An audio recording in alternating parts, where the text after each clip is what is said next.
अस्सलाम वालेकुम। एक नए व्लॉग में सोहेल रशीद आपसे मुखातिब। खबरें तो काफ़ी आज की इस वीडियो में आपसे शेयर करनी है।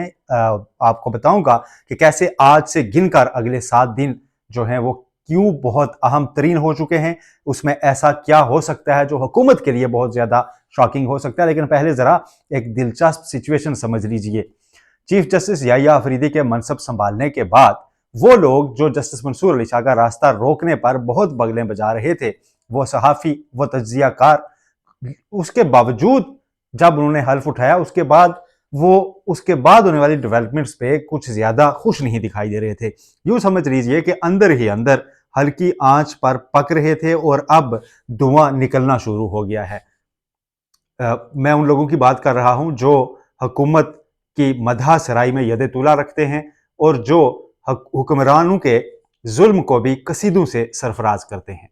मैं किसी का नाम नहीं ले रहा, लेकिन ये सारा तारुफ सुनकर आपके जहन में जिस का भी नाम आए, आप उसके ट्विटर पर, उसके फेसबुक पर, उसके सोशल मीडिया पर जाकर उनकी पिछले 24 से 48 घंटे की पोस्ट्स का पोस्टमार्टम कीजिए। आपको सिचुएशन समझ आ जाएगी कि मुरादें पूरी नहीं हो रही। चीफ जस्टिस याहिया अफरीदी के आने से वो मुरादें जो हैं वो मुरझा गई हैं और जस्टिस मंसूर अली शाह को रोकने की जो वजूहात थी वो एक्चुअली पूरी नहीं हुई। इसके ऊपर काफी सारा अब धुआं निकलना शुरू हो गया है और बाल की खाल उतारी जा रही है और इस तरह के एतराजात उठाए जा रहे हैं। जैसे वो लतीफों में कहा जाता है कि कोई किसी को कोई बात ना बन पा रही हो तो कहा जाता है जी कि खाते हुए आपकी साथ दाढ़ी भी हिल रही थी। तो इस तरह की चीजें अब निकाली जा रही हैं। सबसे पहले तो खतीजा शाह क्यों उस मीटिंग में बैठी थी जिसमें chief justice Yahya Afridi jail इस्लाहात के ऊपर बात कर रहे थे।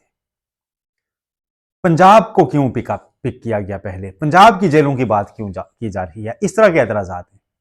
पंजाब की जेलों में 26 से 30 हजार कैदियों की गुंजाइश है और तकरीबन 60 हजार कैदी वहां पर बिठाया गया है। पंजाब की जेलें ओवर पॉपुलेटेड हैं, बिल्कुल पंजाब की तरह ही यहां की आबादी भी ज्यादा है।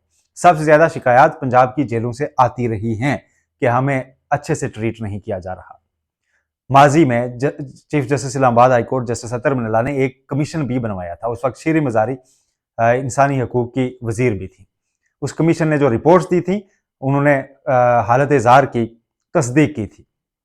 अब उस मीटिंग में अगर उन्होंने अहद चीमा जो हुकूमत की नुमाइंदगी कर रहे थे उन पर भी सवाल नहीं उठाया जा रहा, उनको भी एज साबिक कैदी बिठाया गया था। खतीजा शाह के ऊपर सवालात नहीं उठाए जा रहे, एतराजात उठाए जा रहे और यह कहा जा रहा है कि खैबर पख्तूनख्वा क्यों नहीं गए, आपने पंजाब का इंतखाब क्यों किया, पंजाब की जेल। यानी जहां से भी ये सारे वो लोग हैं जो हमें आज से ठीक 2 हफ्ते पहले कहा करते थे कि टाइमिंग क्या होती है जी, आप टाइमिंग को क्यों क्वेश्चन कर रहे हैं कि फलां फैसला फलां वक्त क्यों आया। ये तो बेबुनियाद किस्म के एतराजात हैं। जो चीज़ अच्छी हो रही है, जो अच्छा फैसला हो रहा है उसे होने दीजिए। तो जनाब अब होने दीजिए। मसला क्या है, लेकिन मसला तो है कहीं ना कहीं। जस्टिस मंसूर अली शाह का रिसर्चर तक वापस बुलवा लिया गया, खत लिखने वाले 6 जज से मुलाकात तक हो गई। इसके अलावा जस्टिस मंसूर अली शाह को मुतबादल वो तनाज़ात कमेटी की सरबराही भी दोबारा मिल गई और अब ये सारा माहौल बन रहा है अगले हफ्ते जो डेवलपमेंट्स हो सकती हैं उनसे पेशगी एक माहौल खींचना शुरू किया जा चुका है। और वो डेवलपमेंट्स क्या हैं वो मैं ज़रा शुरू करता हूं। कल सबसे पहले, आज तो 3 नवंबर है, इतवार का दिन है। कल जब अदालती हफ्ता शुरू होगा नया, तो पहले तो इस्लामाबाद हाई कोर्ट पर सारी नजरें होनी चाहिए। वहां पर मोहतरम अटॉर्नी जनरल मंसूर उस्मान अवान साहब यकीनन यकीनन एक फातिहाना मुस्कुराहट के साथ कल पेश होंगे और उनको होना चाहिए, क्योंकि उन्होंने इस्लामाबाद हाई कोर्ट में जुबान दी थी कि इंतजार हुसैन पंजोथा बस अब आ जाएंगे वापस, और उनकी जुबान पूरी हुई है। इंतजार हुसैन पंजोथा वापस आ गए हैं। मुझे तो बड़ी तवक्को है कि कल अटॉर्नी जनरल हाई कोर्ट खुद जाएंगे, आंखों में आंखें डाल के साहब से कहेंगे देखे मैंने कहा था बंदा आ गया। ओनरशिप लेनी चाहिए, ये क्रेडिट उनका है, ये क्रेडिट अटॉर्नी जनरल को जरूर लेना चाहिए और खुद जाके फख्र से लेना चाहिए कि मैंने कहा था, वो जिस तरह आए हैं ये मैंने कहा था। इसके ऊपर एडिटोरियल लिखे जा रहे हैं कि यूं इंस्टीट्यूशनलाइज किया जा रहा है लोगों के उठाए जाने को, कि अटॉर्नी जनरल अदालत में कहें कि जी एक बंदा ठीक है किसी अदालत में पेश नहीं किया गया, मैं कह रहा हूं तो वो आ जाएगा, और वो बंदा आ गया। और ऐसा दूसरी बार हुआ है। और वो बंदा अब तावान का केस है, उसकी इंक्वायरी होनी चाहिए, पता चले कि जी तावान का केस जिस तरह से पुलिस बना रही है कि ये शायद अगवा बराए तावान था और हमने छुड़ा लिया। अगर ये वाकई अगवा बराए तावान था तो ज़ाहिर है उसको इन्वेस्टिगेट होना चाहिए, कहीं ना कहीं उनसे पैसे मांगे गए होंगे, कोई राब्ता किया गया होगा। लेकिन कल मेरा ख्याल है कल इस केस को ही देखा जाना चाहिए, क्योंकि कल हाईकोर्ट में ये केस डिस्पोज ऑफ होना है ऑफ कोर्स, क्योंकि बंदा वापस आ गया, अब से बेजा वाली बात नहीं है, अगवा का मामला बाकी नहीं रह गया।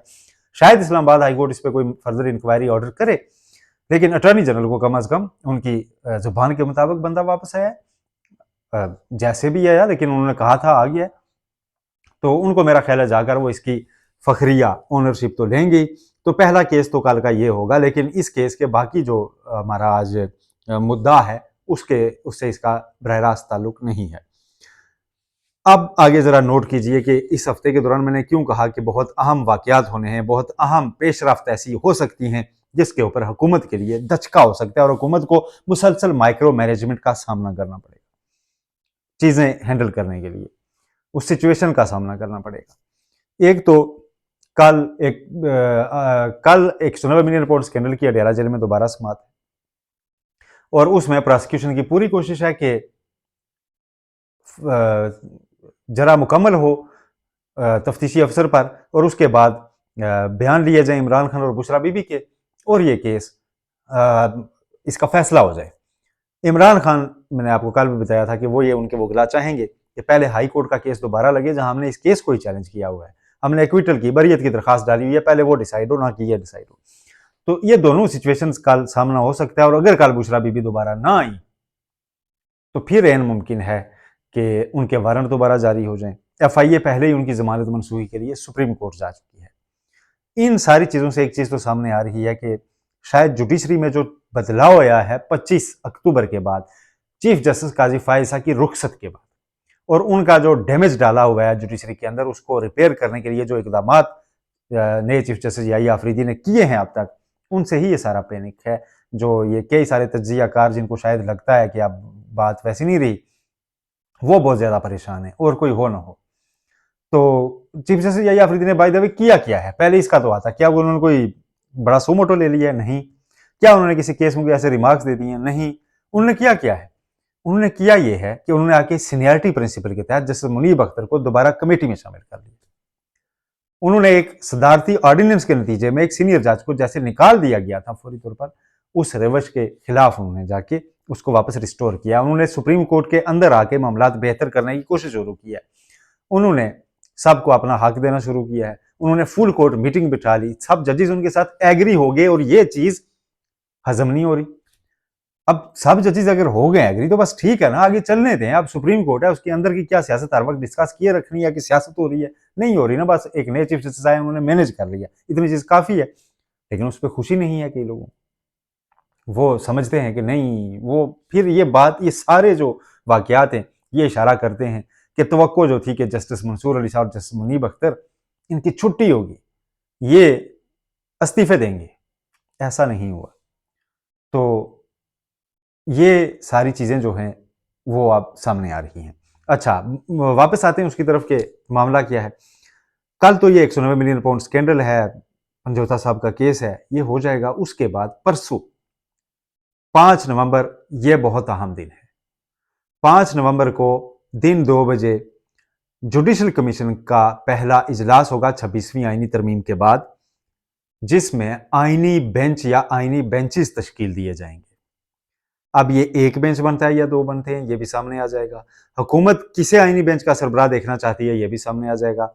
जुडिशरी किसे आईनी बेंच का सरबराह देखना चाहती है, ये भी सामने आ जाएगा, और फिर उस पर वोटिंग होगी। और वोटिंग में एक जनरली अगर आप देख लें कि अगर हुकूमत ये समझे, हुकूमत और पीपल्स पार्टी, कि वो समझे कि हमने फर्ज किया जस्टिस अमीनुद्दीन को बनाना है सरबराह, तो हुकूमत के पास जो वोट हैं वो ज़ाहिर है उनके सेनेट से फारूक एच नायक का भी होगा, अटॉर्नी जनरल का भी होगा, वजीर कानून का भी होगा, 3 होगा, कौमी असम्बली से उनके पास वोट हो जाएगा। चौथा वोट जो है वो शेख आफ्ताब साहब का, 5वां वोट उनके पास बाहर के नुमाइंदा का भी हो जाएगा, 6ठा स्पीकर के बनाए हुए जो अपॉइंट करता है खातून, उनका हो जाएगा।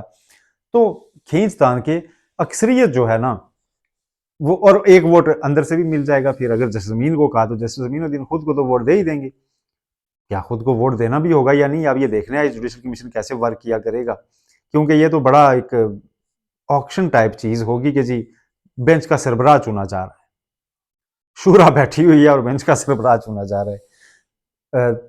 तो 6-7 वोट उनके बन जाएंगे और वो अपना सरबराह बना लेंगे। लेकिन ये बात इतनी आसान नहीं है। ये मामला फिर आगे चलेगा। इस मामले में मंसूर जो अवान है अटॉर्नी जनरल, क्या वो और वजीर कानून नए चीफ जस्टिस से इख्तिलाफ करेंगे अगर उन्होंने कोई और बंदा बताया तो? ये काफ़ी सारे मसाइल होंगे। लेकिन मेरी ज़ाती राय ये है कि अगर हुकूमत ने तो नए चीफ जस्टिस या आफरीदी को ही कहा जी कि हम आपको आईनी बेंच का सरबराह बनाना चाहते हैं, तो फिर ये इत्तफाक राय से भी मामला हो सकता है, फिर शायद इस पर इख्तिलाफ ना हो। लेकिन क्या पिछले एक हफ्ते के दौरान जो सारे इकदाम हुए इसके बाद हुकूमत ऐसा करेगी? ये एक बड़ा सवाल है जिसका जवाब परसों ही मिलेगा। लेकिन अगर हुकूमत कहती है हम आईनी बेंच का सरबराह जस्टिस अमीनुद्दीन खान को बनाना चाहते हैं और चीफ जस्टिस कह देते हैं नहीं जी जस्टिस मंसूर अली शाह, या जस्टिस मंसूर अली शाह कहते हैं नहीं चीफ जस्टिस, तो फिर उसके ऊपर एक वोटिंग का माहौल बनेगा। बहरहाल जो भी होगा परसों बेंच आईनी जो है वो तश्कील दे दिया जाएगा। बात उसके बाद शुरू होती है कि फिर आईनी बेंच के पास केसेस कौन कौन से लगने हैं। आईनी बेंच के पास केसेस जो हैं वो बहुत अहम है। आईनी बेंच के पास केसेस जो इस बार आने हैं वो एक तो रिगिंग का केस अभी तक पड़ा हुआ है, इस्लामाबाद हाईकोर्ट के 6 जजेस के खत का मामला पड़ा हुआ है, अरशद शरीफ केस पड़ा हुआ है, बहुत सारे ऐसे मामला हैं जो इसमें लगेंगे। फिर सबसे ज्यादा जो 26वीं आईनी तरमीम है इसके खिलाफ दरखास्तों का ढेर लग चुका है। ये दरखास्तें भी आईनी बेंच ने सुननी है, उसके बाद वो टेकअप होंगी, उनको कब कब लगाया जाएगा, इसके ऊपर क्या रूल्स बनते हैं, वो केस कब लगेंगे, क्योंकि बेंच तो तश्कील दे देगा कमीशन, उसके बाद केस लगाना तो सुप्रीम कोर्ट का काम है। फिर वो देखेंगे कि वो किस किस दिन लगते हैं। मेरा ख्याल है ये केसेस जल्द लगेंगे। अच्छा, 5 तारीख को ये स्टेप निकलेगा जब 7 तारीख को चीफ जस्टिस साहब इंसदाद दहशतगर्दी अदालतों के जजेस का इजलास है उसकी सरबराही करेंगे। उनसे पेशरफ्त रिपोर्ट लेंगे कि भाई आपने अभी तक ये स्पेशल लॉ बना के आपको स्पेशल कोर्ट्स दी हुई है, आपने कितने केसेस निपटाए हैं, क्या दहशतगर्दों को सजाएं आप दे पा रहे हैं या नहीं, और क्या आपके पास दहशतगर्दी के ही केस आ रहे हैं, या जो हर कत्ल के वाक़े में एक मुखालिफ फरीक उठ के दहशतगर्दी की दफात डाल देता है, फिर उनको डिसाइड करते हुए कई माह ज़ाया हो जाते हैं। ये सारी सिचुएशन जायज़ा ली जाएगी और उसके बाद इसका भी राय अमल तय किया जाएगा। और ये बड़ा जुड़ा हुआ केस है। अगर ATC कोर्ट्स जो हैं वो इंसदाद दहशतगर्दी अदालतें एक्टिव हो जाती हैं तो 9 मई के बाद जो एक बहस चली है कि सिविलियन का ट्रायल हो सकता है मिलिट्री कोर्ट्स में या नहीं, तो अगर जल्दी उन लोगों को यहीं पर ट्रायल करके जिसने सजा पानी है सजा पा ले, बरी होना है बरी हो जाए, और फिर मौजूदा अटॉर्नी जनरल कहा करते थे कि स्पेशल कोर्ट में तो ज्यादा सजा है, तो ज्यादा सजा ले रहे हैं वो ATC में उनको पेश कर देंगे। तो ये सारी चीजें भी तय होनी है। फिर 7 के बाद 8 तारीख बहुत अहम है। 8 तारीख को सुप्रीम जुडिशल काउंसिल का इजलास नए चीफ जस्टिस याहिया अफरीदी की सरबराही में होगा और उस इजलास में जो शिकायत हैं जजेस के खिलाफ उनका जायजा लिया जाएगा, मिसकंडक्ट की शिकायत, और वो भी ढेर लगा हुआ है, कई लोगों के खिलाफ आई है। इस्लामाबाद हाईकोर्ट के जजेस के खिलाफ है, सुप्रीम कोर्ट के अपने जजेस के खिलाफ ये शिकायत मौजूद हैं। रिसेंटली एक इख्तलाफी नोट में थोड़ा सा क्रीज से बाहर जाने पर जस्टिस अमीनुद्दीन खान और जस्टिस नईम अख्तर अफगान के खिलाफ भी शिकायत आई। फिर बाद में साबिक चीफ जस्टिस काजी फाइसा के आखिरी दिनों में भी उनके खिलाफ भी एक शिकायत फिरती नजर आई। इस्लामाबाद हाईकोर्ट के जजेस के खिलाफ जब बाकायदा एक कैंपेन चल रही थी तो हमने देखा रेफरेंस भी आ रहे थे। ये सारी चीजें हैं, तो उससे भी एक स्ट्रॉन्ग मैसेज आ सकता है कि क्या जजेस के खिलाफ बिला वजह के जो रेफरेंस आ जाते हैं उनके बारे में कोई ऐसी चीज सामने आती है या नहीं।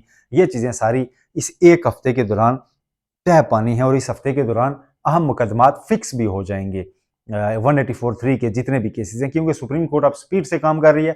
आईनी बेंच अगर तश्कील पाएगा तो वो डेली कुछ ना कुछ तो सुनेगा, और वो डेली जो केस भी सुनेगा वो अहम तरीन केस होगा। वो चाहे आईनी तरमीम का केस हो, वो चाहे धांधली का केस हो, वो चाहे अरशद शरीफ का केस हो। फिर ये हो नहीं सकता कि वो केस पड़ा रहे। तो आईनी बेंच को हुकूमत कितना बर्दाश्त करेगी, ये एक नया इम्तहान होगा। ये सारी चीजें जो है माइक्रो मैनेजमेंट से तो हुकूमत चला सकती है, उसके अलावा कोई बहुत मुश्किलात लम्हा बलम्हा बढ़ सकती हैं। और बिलखसूस जब ये कमीशन का इजलास पहले तलब हो गया और इस हफ्ते के दौरान हुकूमत ने सुप्रीम कोर्ट के जजों की तादाद भी बढ़ा देनी है, और उसके लिए अब टाइम बहुत कम है। वो इन्हें 1-2 दिन में निकालना ही पड़ेगा। और आइडियल तो हुकूमत के लिए ये था कि वो जुडिशल कमीशन के इजलास से पहले तादाद बढ़ा के जाते और उनके पास वैरायटी ज़्यादा होती बेंच तश्कील देने की। बेंच अब पहले तश्कील दे दिया जाएगा, जजेस बाद में आएंगे। तो ये भी अब running against the time government के लिए यही मसाइल हैं, यही मुश्किलात हैं और शायद ये जब तक ये गवर्नमेंट है तब तक रहेंगे, क्योंकि पिछला 2-3 साल का ट्रैक रिकॉर्ड इनका, इस इत्तेहाद का, हुक्मरान इत्तेहाद का यही बताता है कि इन्होंने तरामीम दर तरामीम करते हुए time to time need base चीज़ें जो हैं वो मैनेज की हैं। चाहे वो इस्लामाबाद के बल्दियाती इलेक्शन से शुरू होने वाला मामला ही क्यों ना हो, जिसमें बार बार कानून बदल कर उसे रोका गया, आज तक नहीं होने दिया गया, चाहे वो आम इंतखाबात का मामला हो, चाहे वो मखसूस नशिस्तों का केस हो, हर जगह पर। और हाँ, मखसूस नशिस्तों का जिक्र अच्छा आया कि आइनी बेंच की तश्कील के बाद सबसे बड़ा सवाल मखसूस नशिस्तों का फैसला भी होगा, उस पर अमल दरामद या उसका जो रिव्यू लगना है वो किस बेंच के पास लगेगा। क्या फुल कोर्ट को आइनी बेंच डिक्लेयर किया जाएगा जिसने फैसला दे रखा था? अगर ऐसा हुआ तो हुकूमत के लिए बहुत सी मुश्किलात नई खड़ी हो जाएंगी, क्योंकि जस्टिस अतर मिल्ला, जस्टिस मंसूर अली शाह, जस्टिस मुनीब अख्तर और वो सारी जो 8 जजेस हैं वो बैठ के दोबारा आम इलेक्शन का जायजा लेने की पोजीशन में आ जाएंगे। तो ये सारे चैलेंजेस हैं, ये वो अहम हफ्ता है जिसका कल से आगाज हो रहा है। कल से क्या होगा आपको अपडेट रखते रहेंगे। फिलहाल के लिए इतना ही। अपना बहुत ख्याल रखिएगा। चैनल को सब्सक्राइब करना मत भूलिए। अल्लाह हाफिज़।